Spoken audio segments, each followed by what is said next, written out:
Good afternoon, everybody, and welcome to this launch of Taking the Temperature report. We have with us Mr. Sanjay Roy, co-chair of the FICCI Art and Culture Committee, Jonathan Kennedy, Director Arts, British Council, India, Rashmi Dhanwani, founder and CEO, ArtX company, and of course, our own moderator, Pragya Tiwari, who's the Regional Director, India, Flint Culture. During the COVID-19, and hopefully we are at the end of this thing with the vaccine around the corner, the British Council, India, and FICCI, and with the ArtX company launched the Taking the Temperature surveys in March of last year. The survey, of course, targeted tracking the impact of COVID-19 on the creative sector in India. And the Taking the Temperature report actually gets from on the ground what is happening now and includes, very importantly, case studies of resilience in action across the whole creative sector. The survey is and was for creative professionals, art companies, sector support organization, of course, policy makers and funders. The first report came out in July 2020, and we are now launching the second report. We plan a total of 3 reports so far of surveys conducted which reflect the depth of the crisis in the creative economy up to October 2020. The report also looks at systemic action which strengthens the creative economy during the post-COVID-19. It has recommendations for the future creative economy development and also live business models of creative businesses that are adapting to digital future going ahead. Out of the several impacts, the most striking is some of the workforce is leaving the creative economy and changing careers. Individual professionals and artisans are facing short-term, hand-to-mouth existence, and creative businesses are contending with increasingly difficult choices to manage costs, including cutting staff and overheads to ensure that they actually survive and can remain resilient. There are many recommendations for this sector, but I will not go into them, but just first of all, a very special welcome to Mr. Jonathan Kennedy, Director, Arts, British Council of India. Thank you very much for being here with us, and thank you for partnering us for these series of Taking the Temperature reports. Of course, Rashmi, founder and CEO, ArtX company, thank you for leading this effort and also bringing your entire organization and the talent to bear to ensure that this is really reflects what is happening at the grassroots level. And thank you, Sanjay, as always, for leading this effort, and very warm welcome to all the participants who are participating and will be part of this whole program, which will go on for about an hour till 1 p.m. So thank you, and may I now hand it over to the moderator, or may I request Jonathan Kennedy to address us.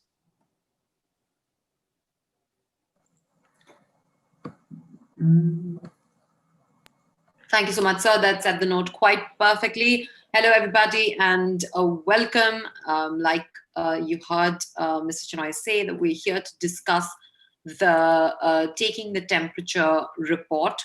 And this is the second part of an ongoing exercise, and a very, very valuable exercise at that, because the cultural sector has been hugely impacted by the COVID-19 epidemic, but not just the impact of the pandemic. What the pandemic has really done is kind of lay bare a lot of structural faults and fault lines that existed and predated the pandemic, and that have been made worse, in fact, due to the pandemic. And this is important because there are sort of 3 ways of looking at what we talk about when we talk about this impact. One is, of course, the cultural economy and the opportunity cost of letting this cultural economy suffer in many ways. The second is the human cost, the human impact, the lives, the artists at the center of it all, and their lives and livelihoods. And finally, of course, art itself, the sort of intangible heritage of art, and what we lose if we stand to lose that. And hopefully, because these three things are inextricably linked, we will be able to address this, what this report means for all of these three pillars that we are talking about. And of course, it's important to bear in mind that when I say this is a highly valuable exercise, it's also a very difficult exercise, because when we talk about the cultural sector, it's not entirely clear what it is that we're talking about. Unfortunately, it's a highly amorphous sector, but hopefully the effort that's gone into creating this report will yield tangible results in terms of, hopefully through this discussion, and if you access the report, and that I hope you will, it'll give you a good sense of why you should care about this and what you can do if you do care about this, and what all of us can do. So on that note, I'm going to ask Jonathan to give us a sort of brief summary of the findings of this report, and perhaps also very quickly recap the findings of the first report for us so that we can contextualize this one. Over to you, Jonathan. Thanks, Pragya and Mr. Chenoy. And indeed, this is a very important subject, close to the heart of the British Council on our work in arts and culture here across the world, and in India in particular. I'm just going to share my screen so I can come to the report summary. Here it is. Hopefully you can see that now. So as has been intimated, this is the second of the reports. The first we published in July, and the first report covered the period of March until June, July, and the second report covers the time between then and the end of October. So it's covering a kind of significant portion of the period of lockdown, which led up until June here in India. And then when lockdown rules were relaxed, it covers relaxation of those rules and the impact on the COVID-19 pandemic on the creative sectors following the relaxation of lockdown rules in June. So a quick summary. The report gives insight into scale of impact on creative sectors, arts companies, artists, managers, and stakeholders. Comparisons, developments, changes over a sustained period of time between March and November of last year. And systemic actions being taken to strengthen the creative economy from within the sector and externally from business and government. And it makes recommendations based upon the findings for how to strengthen further the creative economy during the pandemic and beyond the pandemic as we start to look toward the future. The findings from the first report give really a snapshot of those early months of COVID-19. And what it describes is the creative sectors are both in the formal and informal economy here in India. 41% of the sector stopped functioning during those early months of lockdown. 88% of the creative sectors across advertising, broadcast, publishing, performing arts, crafts, and so forth, film, are MSMEs. So this very significant size of micro, small, and mid-sized enterprises form the bedrock of the creative economy here in India. 61% of the sector established within 4 to 10 years stopped functioning during lockdown. And 88% of the sector fear the long-term impact of social distancing on their work and ability to continue and regroup and reframe their work. We look at the findings of the second report that we published just before Christmas and that we are launching today. There's a clearer narrative emerging because we now have a comparison between the first and second cycle of the research. And what this says to us now is that the creative economy is contracting Organizations are closing permanently to avoid bankruptcy. Creative businesses are contending with increasingly difficult choices to remain resilient. Individual professionals and artisans are facing short-term hand-to-mouth existence. And the sectors are adapting to digital and live business models. And as we look to the future, what that might look like in hybrid models. And some of the workforce are leaving the creative economy and changing careers altogether. So the depth and range of impact from the second report shows how really the extent of COVID-19 pandemic is really deepening in terms of the creative economy here in India. And if we look at some of the key statistics from the second report in particular, 72% of the sector earn 50 lakhs or less per annum across in rupees. 52% of the workforce are women, and increasingly that means that the impact on gender inequality care of the pandemic is at high risk. 16% of the creative sector are facing permanent closure now. This is before Christmas. 16% of the sector are facing closure now. 26% fear that they will not be able to continue beyond March of this year. So in terms of contraction, this is live decisions being made by artists and organizations in the heat of COVID-19 now. 41% of the respondents are facing loss of 50% of their annual income. And that was 33% in the first survey.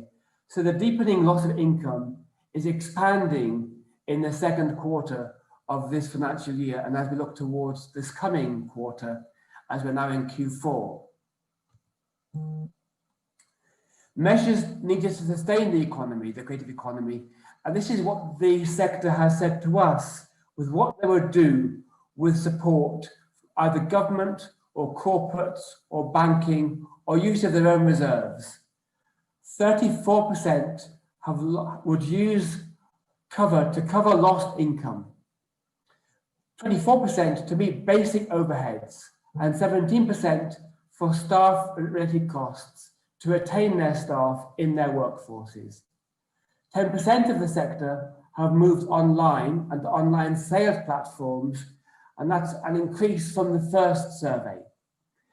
And 16% in survey 1 say that this may be due to more face-to-face activities where relaxation of lockdown shifted in Q2. Therefore, there has been a shift back to some face-to-face interaction with audiences. There's been some kind of level of shift from the first survey to the second survey in terms of face-to-face interaction. But increasingly in sector 2, in quarter 2, 10% have moved to online sales platforms to meet income levels.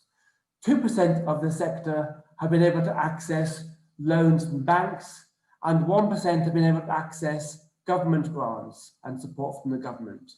That's in some cases at national level and at state level, from government interventions to support the sector. Mid to long-term effects on the creative economy that's come from the second survey report. 19% of the sector say that despite relaxation in June, they still remain closed in Q2 and in Q3 to come, and Q4 increasingly likely to have those who are saying they may be facing closure by the end of March. 90% of the sector still fears the long-term impact of COVID-19, and that's an increase of 2% from the first survey. And 22% of the sector is forecasting 75% annual loss by the end of this financial year. 60% of the sector believes it will take at least 9 months to a year to see early signs of recovery for the creative economy. So the long-term impact of COVID-19 on India's creative sectors is deepening and expanding, and we still need to see what that recovery might look like. and how we can start to look at what recommendations could look like to sustain the sector in the immediacy of these next months and beyond these next months in the next year, financial year and calendar year to come. And we'll come back to what those recommendations look like over the course of the session. So with all that said, I'm going to hand back to you now, Pragya. Thank you for that, Jonathan. And before we start to unpack, you know, some of these findings from the report, I think we need to address a somewhat more fundamental question, which is what is it that we speak of when we speak of the cultural sector? Like I mentioned in my introduction, unfortunately, it's the understanding of what we speak of when we speak of the cultural sector is sort of very diffuse and very amorphous. And at least in part, it kind of lends to the apathy that we see towards the cultural sector on the whole, from even the consumers of culture, and definitely from institutions and stakeholders elsewhere. So that is going to be the first question that I ask Sanjoy and Rashmi to take on. What do we speak of when we speak of the cultural sector? And why do we encounter the kind of apathy that we do when speaking of the cultural sector, and what it's going through? Rashmi, are you going first? Go ahead, Sanjoy. I'll follow up. Thank you, Dilip, and thank you, Jonathan. And as all of you can see, the report really puts to the fore or brings to the fore the real crisis in the creative economy sector.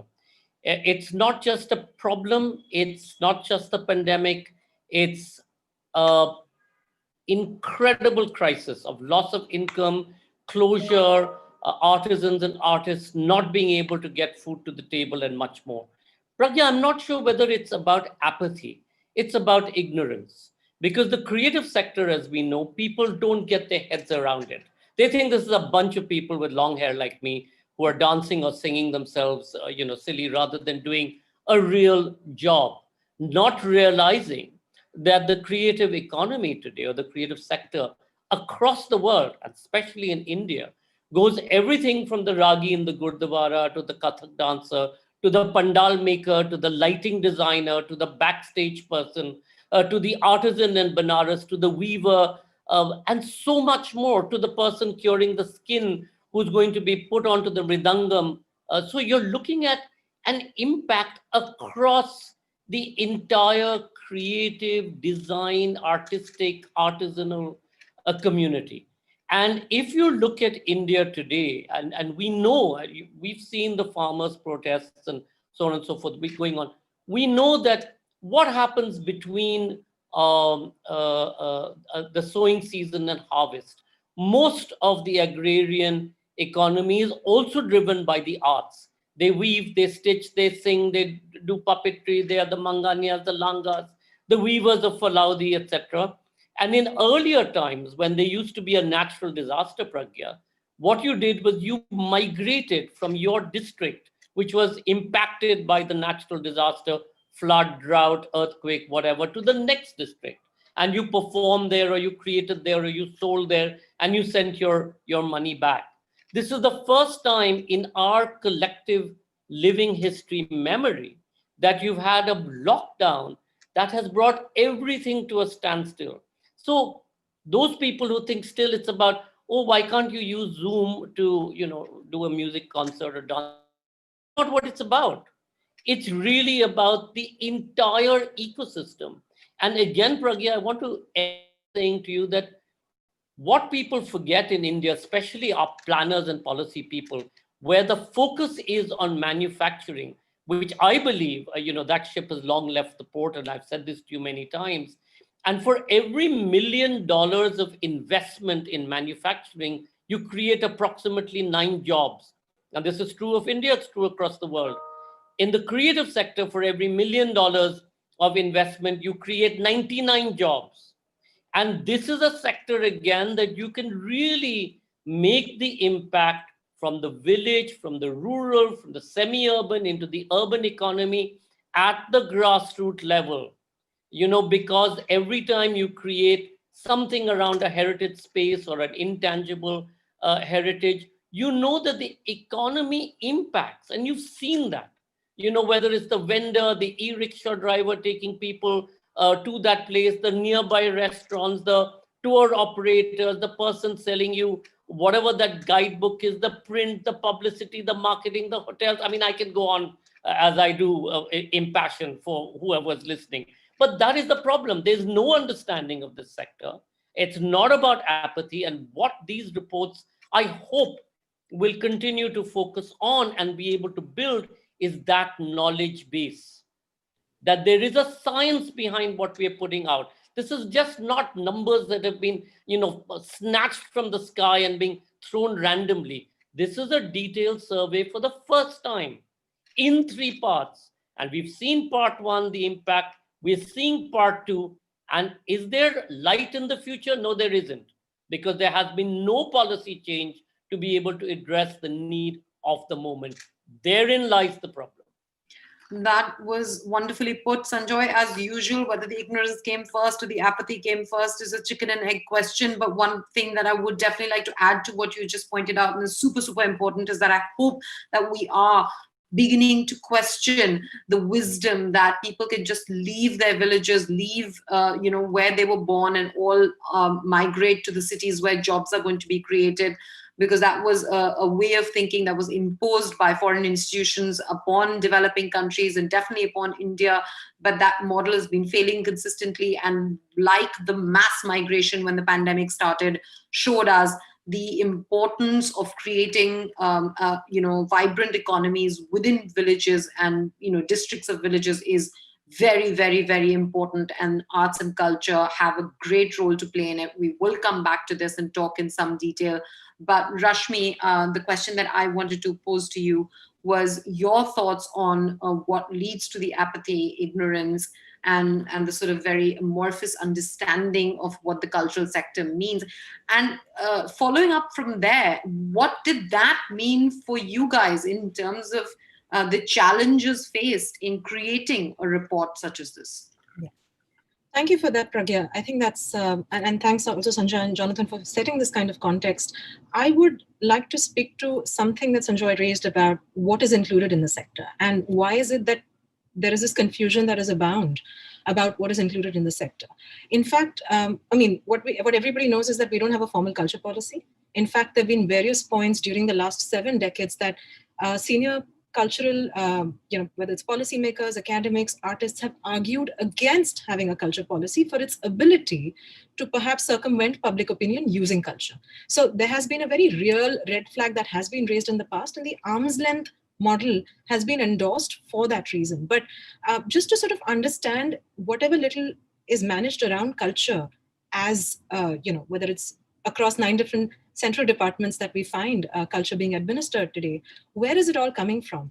And here I'd like to bring in one of the documents that I look to a lot, which is a country profile, a culture policy profile by World Culture Policies in Asia Focus. And this was put together by Ashish Rajadaksha, P. Radhika, and Raghavendra Tenkayala, where in the first few pages, and I'm going to quote from the report, they locate the notion of culture, what culture is within policy, in the nationalist context. And this report says that so pervasive is the representation of culture as a national legacy, both Sanskriti, being cultured, and as parampara, tradition, that no corresponding practice or corresponding policy statement involving the arts could exist without, in some form, incorporating or at least adequately accounting for prevailing definitions of Sanskriti, which is being cultural.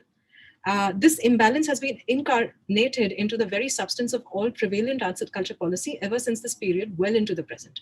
So the understanding of culture is that it's a part of us, it's a part of our identity. It needs to be, everything that we do in culture needs to represent that. Hence, notions around economy, notions around jobs, notions around measurement and value don't come into that framework of conversation. Because we've not had this approach of thinking about culture that's breathing and thriving and not just as tradition and sort of being cultural, what this has meant is that over the years, the policy and administrative perspective has not kept pace with the evolution of the sector. So while in the 50s, you had this building of institutions and some amount of money given to artists in some ways, somehow you've not accounted for the formalization, for instance, of the film sector into the industry in the late 90s, or for that matter, how a performing arts has found an international market beyond festivals of India. And the fact that newer careers in the contemporary art making are emerging, whether it's hip hop, stand up, or even documentary theater. So it's not just the more popular, sort of careers in the arts. None of this finds any location in any central arts policy.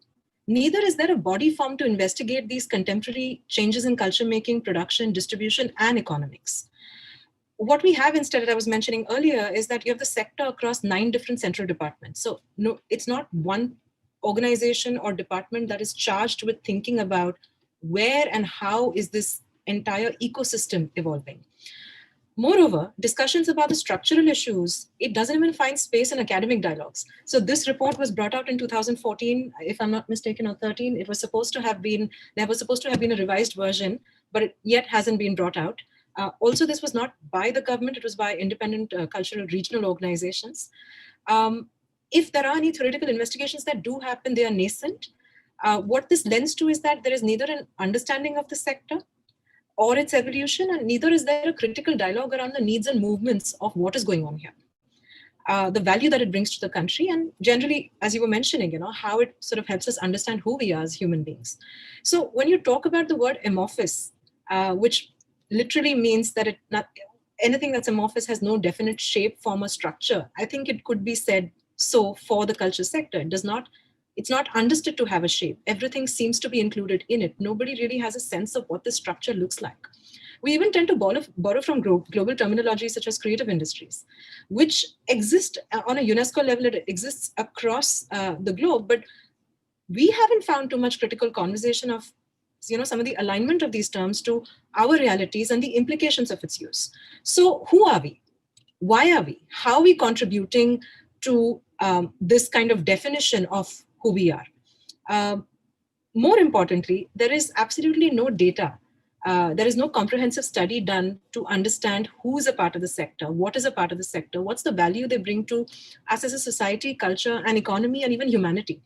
So what this essentially boils down to is that nobody really has a stake in thinking about these concerns. And even when you do have a stake, you don't have the power or pathways to power to actually act upon it. And hence a study of this sort becomes very important because it provides evidence which you can use beyond your subjectivities to think about what's the right direction for the sector. And this is something that it's important to sort of acknowledge about research in general. So when we're talking about the challenges that we faced with respect to actually delivering this study, who do we go to ensure that more and more people are filling up this survey? We had the survey in English, and then it was sent. It was set up in different languages. It was in Bangla, Hindi, Tamil at the very minimum, and I know there were a couple of more languages as well. Who are we speaking to? Can we reach out to associations that can send it to their members? There are hardly any associations that we can speak to for the sector.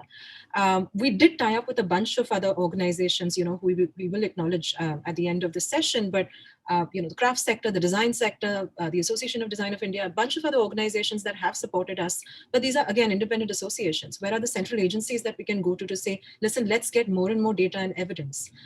This survey was put out between all our networks. I believe it reached between 4,500 to 6,000 respondents, potential respondents, of which 456 people filled the survey. It may seem as a small sample set, but it was a 30-minute survey with a lot of information around their turnovers, their understanding of the sector, and that cuts across individuals and organizations. Over 2 surveys, there were about 750 respondents who filled the survey, of which 147 filled the survey both times. So that's the number that we're going to isolate and look at in the third survey as a tracer study. How did they evolve over this year, and where do they stand?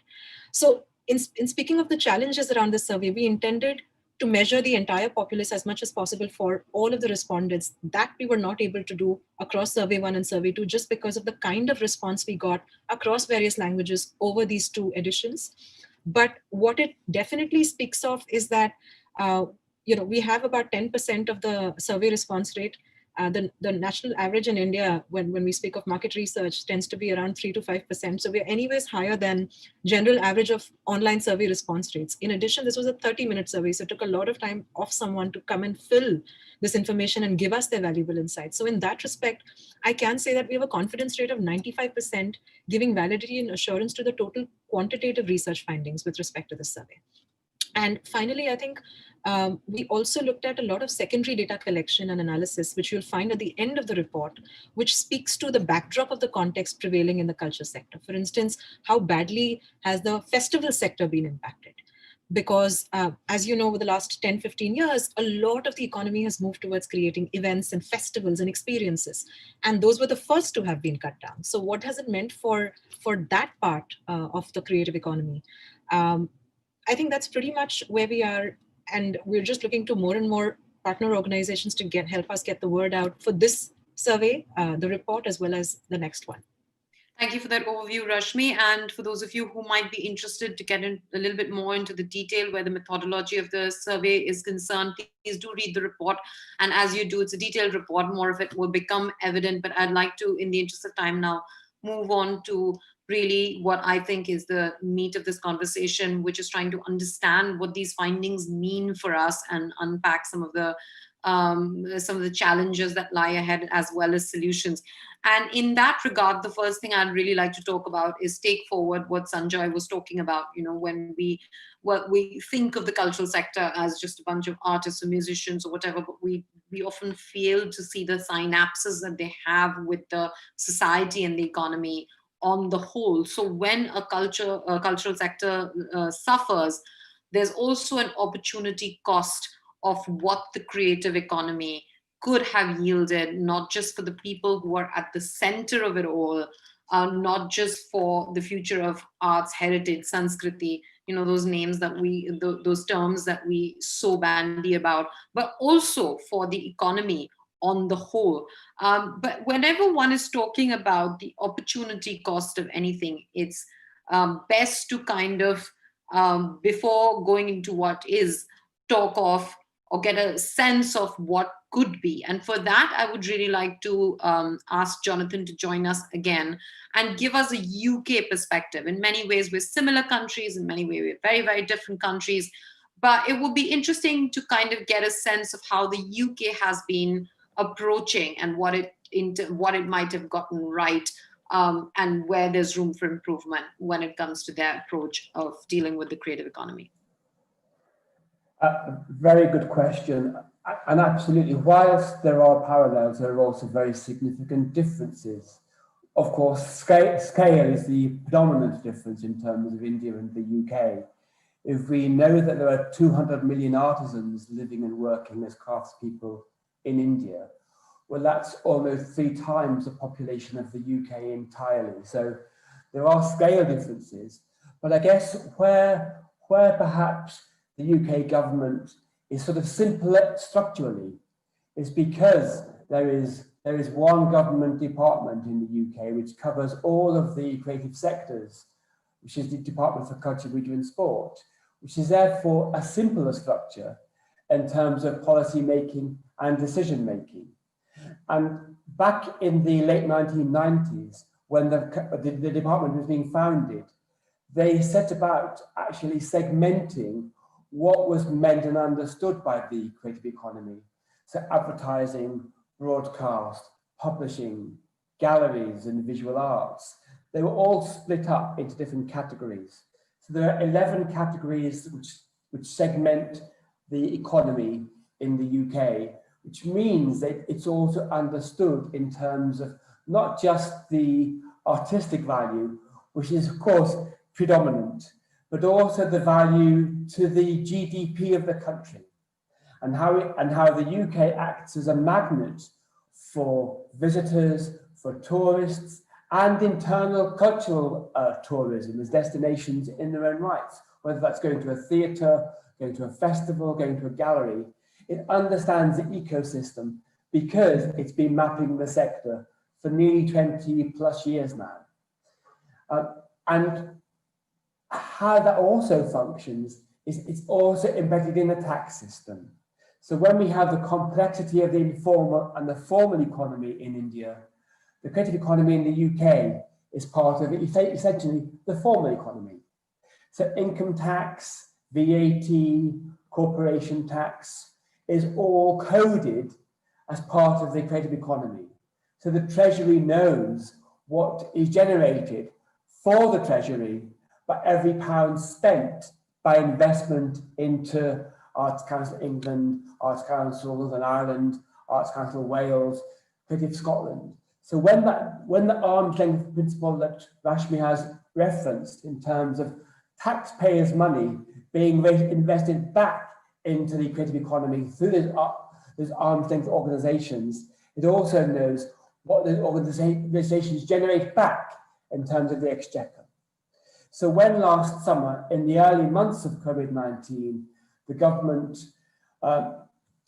actually putting the first sector to support was the creative economy. And the government then invested £1.57 billion into the sector because it understood that it also generates back into the economy almost £11 billion a year. So understanding the economic value of the asset of the creative economy and the different sectors to the wider wealth of the country, let alone the arts in terms of understanding the world in which we live in, and especially as we look to what happened last year, when we all turned to television, to Netflix, to reading, to going online to experience the arts, because that was the only way we could do that. We needed the arts for solace and solidarity. So some of what we're also thinking about here is the soft stuff of the arts is also really critically important to our well-being. And especially as we look towards COVID-19, and we hope that the vaccine starts to come through quickly, but simply we also know that we need the arts to sustain ourselves, our understanding of ourselves and the world around us, and how that also feeds into GDP in the UK and actually also GDP here in India. It's all part of that wider global benefit that we get from the creative economy of the arts and culture. And I think that's what the UK brings to bear, really. Back to you, Pragya. Thank you, Jonathan. And you're absolutely right. When we think of why the arts and culture and heritage need to be preserved, we think of the intangible value of the arts. We think of what they bring to us as human beings, as a culture, as society, as civilization. And we also, of course, think of the artist at the center of it all and how their lives and livelihoods are impacted by what they choose to do. And in choosing to do so, they are choosing to kind of help us preserve what is our heritage and what is important to our existence and what we can turn to in times of crisis. But there is a sort of larger role that the arts can play. And Sanjoy, I'd like to bring you in here because you already touched upon some of this in your first answer.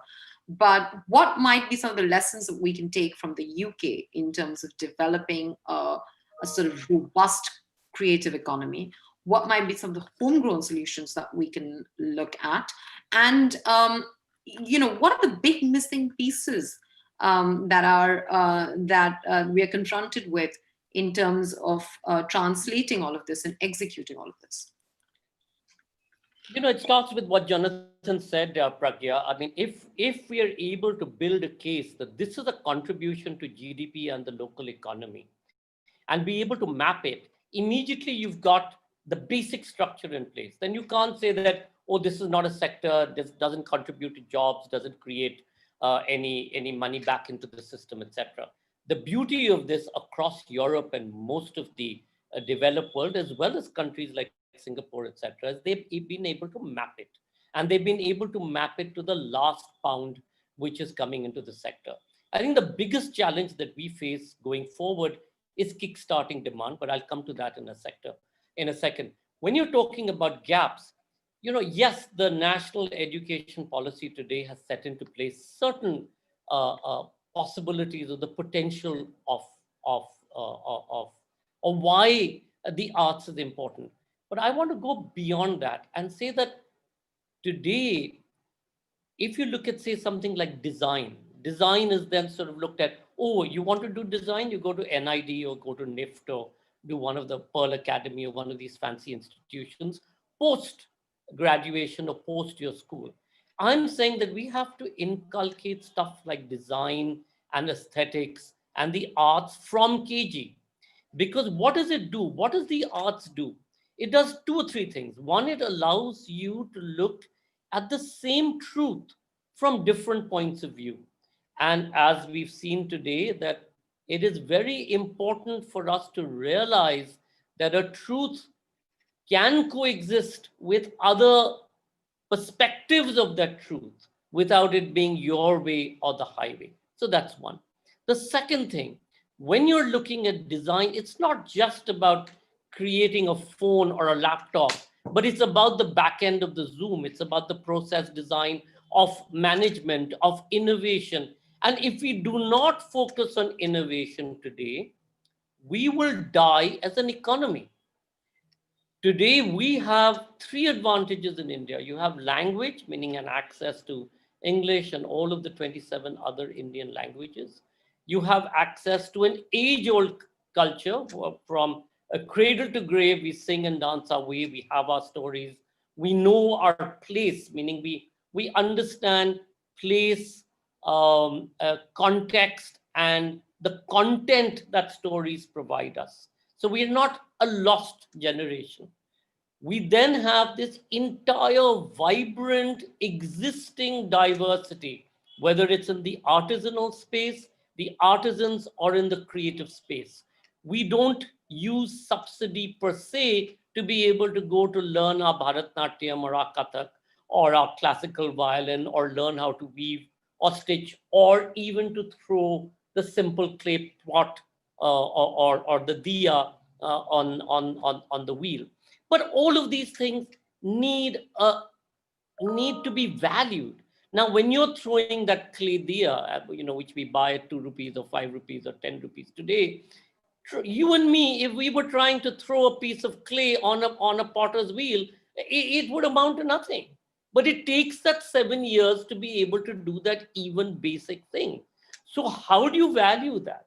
So when you look at a piece of textile, say what you're wearing or Rashmi's sari that she's wearing, yes, of course, it's the cloth of the fiber, the harvest, the bringing it together, the weaving it, but it's also the age-old tradition. So until unless we realize therein lies the value. So it's not just I've spent 10 hours weaving on this loom, or I've spent 3 days weaving a sari on the loom, but it's a complex issue behind all of it. So we have to create value. And that value proposition will only come to place when you're able to create valuable, for the lack of a better word, ethnic handcrafted brands. Then you're creating value and, and people have done it. It's not that, we'll be doing it for the first time. We've seen this happening across the world. And I'll give you the story of Falaudi. The Falaudi weavers, when they started 35 years ago, and they brought NID in to help them, fasten their colors and create these beautiful rugs and shawls using their traditional weaving techniques. At that point of time, it was 10 families. Today, it's 200, meaning 200,000 people are impacted by the weavers of Falaudi in the region, with their exports, at least pre-COVID, going into millions of dollars. Now, you have created that. You've seen the Anokhis of the world and the Fab Indias. They may not strictly be in the way that we are saying artisanal products, but you're being able to create that. Now, Khadi Gram Udyog, Government of India, if they're able to up their game, and be able to become a global brand, you'll be able to see the value creation, like the pure, genuine Banarasi sari, where even today, for the 6 weaver families, it takes you 3 months and a waiting list of 12 months to get an authentic Banarasi woven sari on hand-spun silk, not Chinese silk. Policies that need to be put into place is to prevent dumping. That's one, because we're seeing that dumping of even basic things like the Ganesh Murti today is being manufactured in China with artificial paints and being dumped here, which then stops our basic clay potters from doing what they do. So all of this has to come from a policy perspective. Education, create value, put into place policies that enhance the possibility or the capability of people creating their brands, like Vidhi has done, or the Maheshwari weavers have done, or the Kota people have done. Again, I'm saying it's not unusual, but these are exceptions because they've used their own resources to be able to do it, despite policy that does not encourage this. Thank you for that, Sanjoy. Any quick interventions that you'd like to make on this subject, Rashmi, before we move on? Any quick thoughts to share? No, I think Sanjoy has covered enough, but I just wanted to sort of humanize some of these statistics by actually paraphrasing an example from one of the emergency funds that we were involved with earlier on during the pandemic, where we were giving small emergency grants. And this is actually an actual case, which I'm paraphrasing, of a girl who came from, let's say, a town in central India, Lucknow. Now, she is a dancer. She wants to make a living. She comes to Bombay and has had to go back because of COVID. Her typical journey, if not for COVID, would have been, she's probably coming from a conservative family. Not probably, this was the case that was shared with us. So she's actually stood up to her family for a choice of making a career for herself in a different city. She comes into the city, she makes a career as perhaps starting with a backup dancer, maybe starts some classes, is able to take a house on rent, is able to perhaps find someone, gets married or not, chooses to live on her own, but is able to sustain herself. Now, here's a person who has managed to, on her own terms, figured out social access for her, which otherwise would have been, maybe she was still living in the same town, maybe because of the circumstances around her living, she may have been married and living at home, but she's managed to utilize her skills, create social access for herself, not on the patterns and parameters set by the society, but out of choice, taking directions that she wants to take, with a certain amount of confidence. And while she's doing that, also along the way, creating value for people around her, whether it's her family to whom perhaps she's sending some money back, or to the 99 people she would perhaps hire that Sanjoy spoke about earlier. And when you think about the resilience of the sector, of the economy overall, when you look at what's the impact of COVID on people who've suffered, it's mainly been the bigger organizations and the freelancers. It's the MSMEs that have managed to be more resilient. And speaking of 88% of the sector comprises of MSMEs, she would have added value to those 99 people who could have potentially survived had they been given the support system and the structure to make sense of having a career in the space. So I just want to sort of give that as an example to sort of humanize some of the larger ideas that we're talking about when it comes to who and how are we impacting people within the sector. Absolutely. And one of the things that, as we move towards the latter half or towards the end of this conversation, one of the big things that has come up in 2020 is sort of the push towards digital. Are we overstating that promise, or are we just exploring the tip of the iceberg in order to try and get a sense of where on that spectrum we might be?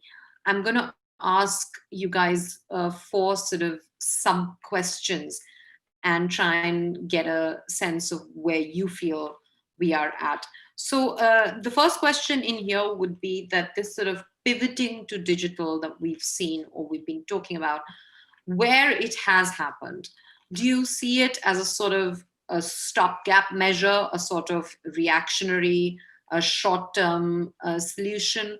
Or do you feel that the pandemic might have essentially catalyzed a change that was imminent? Then, of course, there's this whole conversation about the human interaction that's involved when we talk of the arts, right? The experience of being with other people and witnessing something and consuming something, particularly when it comes to performing arts. so are we somewhere close to finding a sort of sweet spot between physical and digital? I would also like you guys to talk about some of the ongoing innovations in this area, and perhaps, Sanjoy is somebody who has sort of spearheaded Brave New World with Jaipur Literature Festival, can give us a kind of case study of that. And Rashmi, you have a ringside view to a lot of what art organizations, museums, galleries, etc., have gotten up to in. So maybe you can talk a little bit about that. And finally, about the potential and sort of limitations that these innovations have revealed and how they might be addressed. Now, this might sound like a lot, but because all of these things are sort of interlinked, it's possibly better to answer them, take all the 4 questions together than go one by one. So I'll start with you, Sanjoy, and then move on to Rashmi. The promise of Digital India is a promise and a work in progress. And I'm being polite and trying not to rant. So when you look at the possibility of this Digital India, it is an India deeply divided. Those who have bandwidth, sometimes, like you and me right now, we haven't been bounced off Zoom, and those who don't have access. And it then comes to, so who has access to a smartphone, to Zoom, to the understanding of technology? And it goes back to the same old divide, and that divide is, while it has a potential of democratizing the space and allowing artists, artisans, etc., to access this new wonder, it's far from an equitable space at this point of time. And I don't see this changing anytime soon. And again, when we look at the space, Pragya, I just want to define the fact that, yeah, sure, a musician perhaps can collaborate. And we've seen that, when we did I Believe Art Matters, 6-hour, 45-minute non-stop performance. Yes, the musicians were able to collaborate from America and India, from Shillong to Bombay, blah, blah, blah. But what about everybody else? What about the person who used to design the sets, or used to be the lighting director, or used to be a costume designer, or used to be the helper at the back end in a Kamani or a Sriram or a Prithvi theater, or, what about them? This doesn't in any way help that cause, So that's one of the bigger issues that I think we will see going forward. So is the digital medium the solution to everything? No, it's not.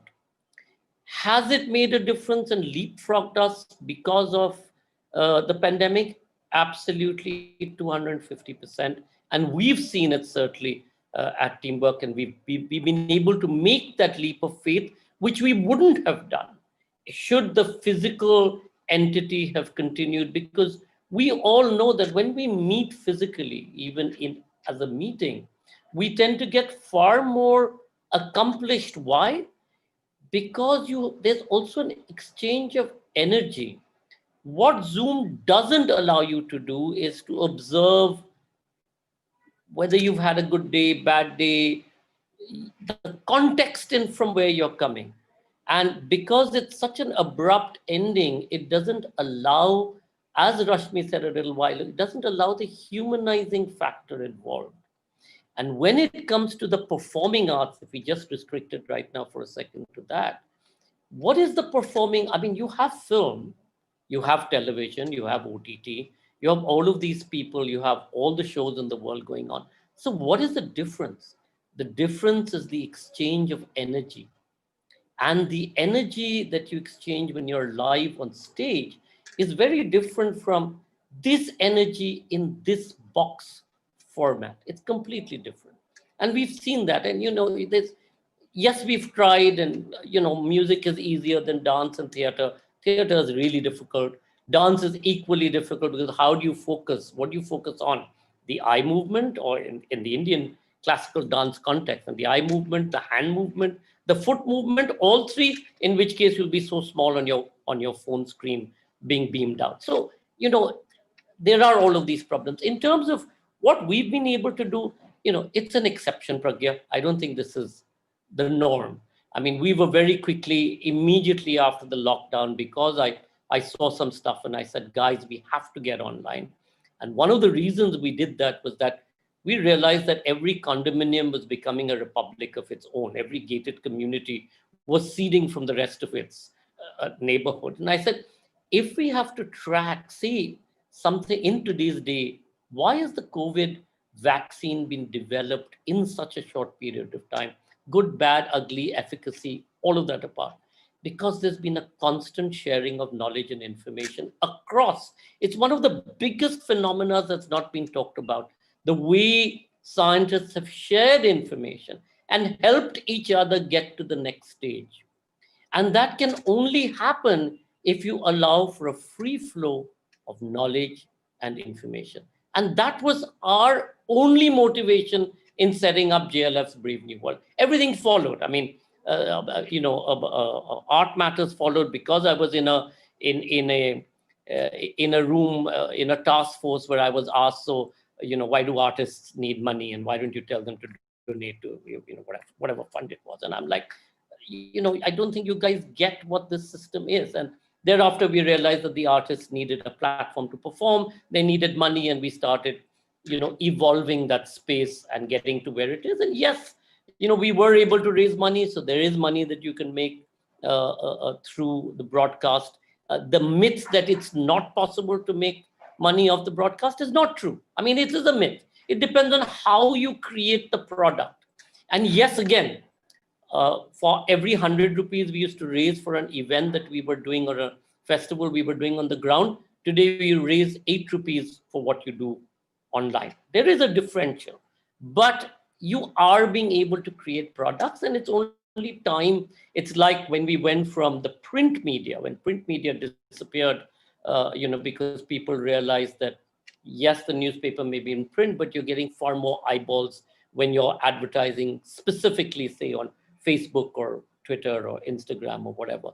So it's an evolutionary thing. In this evolutionary thing, we know that technology will improve. I was part of a thing that they're creating a hologram that we could have been in the same room as holograms speaking to each other against a green space. So all of that will change. Just to end, I think the jury is out in terms of what is the future, the immediate future. And the immediate future is and will continue to be impacted until and unless there is intervention at the policy level, at the taxation level, at the central government policy level, and at the state government's attitude to being able to roll out adequate support measures and safety net measures for the community of artists and artisans and the creative economy. And if they don't do that, kickstarting this aspect will be that much tougher every week that goes by. We are almost out of time, so I'm going to ask you, Rashmi, we have a comment here from one of our attendees, Shreya Nagarajan Singh, who says, great points made by the panelists, but we think that the call to action to implement policies and change in the sector is what is needed. And therefore, that naturally brings us to the recommendations of the report. Rashmi, if you could just kind of take us through what the recommendations are of the report and what you make of them, then that will be our final question before I hand over to Jonathan for closing remarks. Sure, Pragya. Thank you for that. And I just speak to the last point that Sanjoy raised, is that what is the immediate future? Right. And I think here is where I also want to bring in one of the findings. When you're talking about immediate future, it is survival.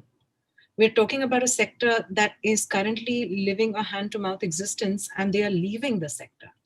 And there is no way to map that kind of deeper level nuanced impact as yet. So the immediate future for us, and this is actually forms a part of one of our first recommendations, is we just need an emergency action for investment between government and corporates.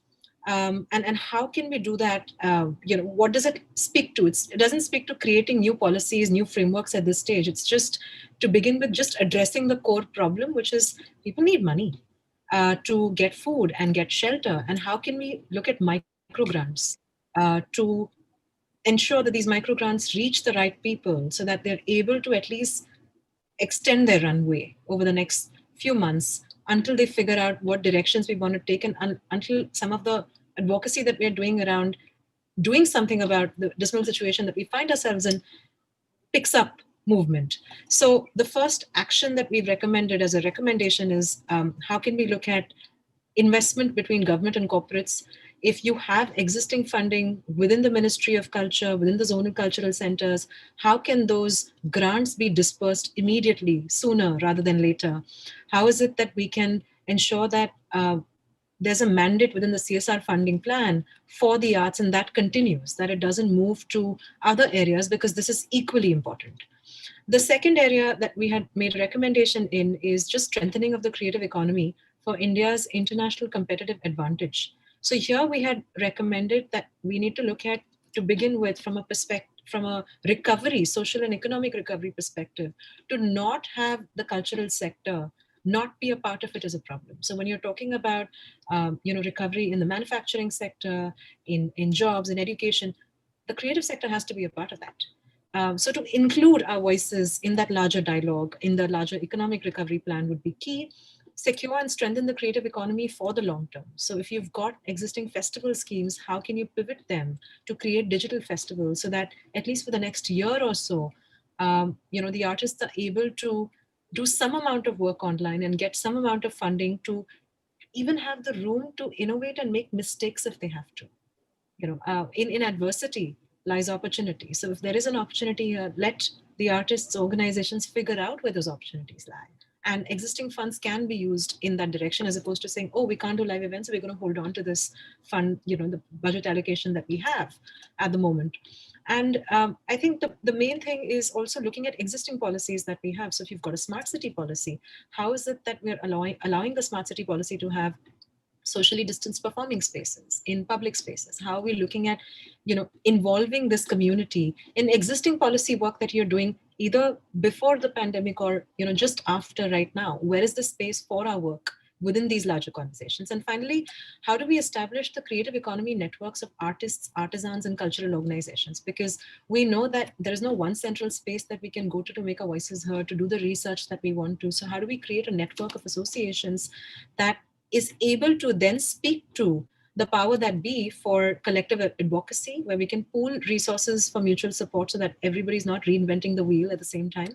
And also we're able to ensure shared learning across, the diversity of India's languages, creative industries, and art forms.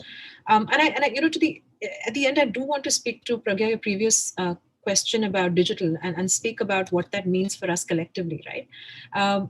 If you are talking about creating a stronger network for the sector that can lean on itself, I think thinking about what digital means and what this new opportunity means for us is something to think about.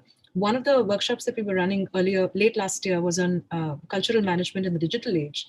And what was remarkable about that workshop, we had 40 fellows as a part of the 8-session workshops from about 16 different cities in India. That kind of collective energy and engagement, of course it's online, it's nowhere compared to the kind of energy that would be translated, as Sanjay was saying, in a physical format. But the fact that we could do 40 people at a fraction of the cost in terms of learning, it is possible today. And those are the opportunities that we could potentially take advantage of. At the same time, it's important to understand that we can't have live and digital at two opposite ends of the spectrum. They have to be spoken of for the value that they bring to the table. Personally, I don't think digital can replace live. But what digital can do is add perhaps another model to live. And if we are able to sort of think of these dynamics and use the network to think through some of these challenges and share learning as one area, to ensure that the government looks at the cultural sector and the creative economy as a part of its ongoing policies, dialogues, conversations around how they're recovering from the COVID-19 pandemic, and to ensure that whatever existing money, infrastructure, support that they can give to the sector immediately or in partnership with the corporates, in order for us to, at the very minimum, survive, at the very minimum ensure that those, sort of 72% or rather 26% who will not survive beyond March 2021 can survive. These for us would be the key recommendations to begin with, and we will get to policy. But we believe that it's best to start with what we have, as opposed to asking them to write a new script at this stage, given that we're still in the midst of the impact that the pandemic has created. Here. Jonathan, over to you. Final thoughts. You've been patiently listening in to all the wonderful things that Rashmi and Sanjoy have had to say. Final thoughts on what they've been sharing with us, on your takeaways from the report, and how that might inform what the wonderful work that you do at British Council, and what's next in this exercise that you guys have taken on together. Thanks, Pragya. Well, really, in summary, I think Sanjoy and Rashmi have kind of picked up all of the various threads that come through in terms of the report. But the philosophical understanding is that India's arts and culture is part of its global brand. It's part of its DNA, as has been described in terms of the kind of thinking around Sanskriti. But it's also part of its livelihoods, its income generation, its wider sense of the world. And all of these things kind of come together in this report. And as we look to the next edition and the next set of surveys, I also just want to make sure that we thank those who've supported us and helped us disseminate the second round of the survey. And just to make sure I don't miss anybody critical, I'm just going to list them now in order. So Artisans, the Association of Designers of India, Artistic License, Arts Think South Asia, Bangalanatok.com, the Bombay Institute of Critical Analysis and Research, Jagriti Theatre, Ladakh Arts and Media Organization, Nityagram, thus, and 200 Million Artisans were all part of the dissemination of the second survey. We had a whole host of other survey supporters in the first round, and we will be looking to expand that network as we go into the second round of the survey. And we'll be looking to publish the Taking the Temperature round 3 as we reach the end of this financial year in March. We'll probably be launching the third report in April time, so that we understand what's been the full impact across the full creative economy here in India for a full financial year. We think that's unique globally, to be able to really track and trace the full extent of a pandemic on one sector in one nation. But we also know the need of the hour is for support of the sector, from within the sector and from without the sector. And we need that support to be live and now. So that's the message of what we need to really also be considering. This isn't about Jonathan, all of you who tuned in and who were listening to us, thank you for your patience. And I hope you will spread the word about the report and about this discussion and about some of our concerns. And the rest of you, congratulations on a job really, really, really well done. And thank you for this report. Jonathan, Rashmi, ArtX, Sanjoy, Vicky, Mr. Chinoy, all of you, thank you very much. And thank you for being patient and listening to me as well. That's all from us.